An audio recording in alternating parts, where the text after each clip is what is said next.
कहाँ बैठायूं भगवान और शिव शंकर। धन ओ बरी बैठायूं भगवान और शिव शंकर।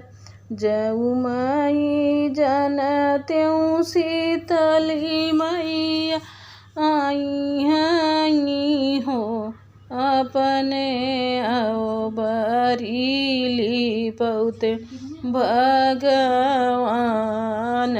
शीतल मैया बैठवते। नरियर चढ़ायूं शीतल मैया चुनरी भगवती मैया न मैया धरिया चढ़ायूं काली मैया और शिव शंकर।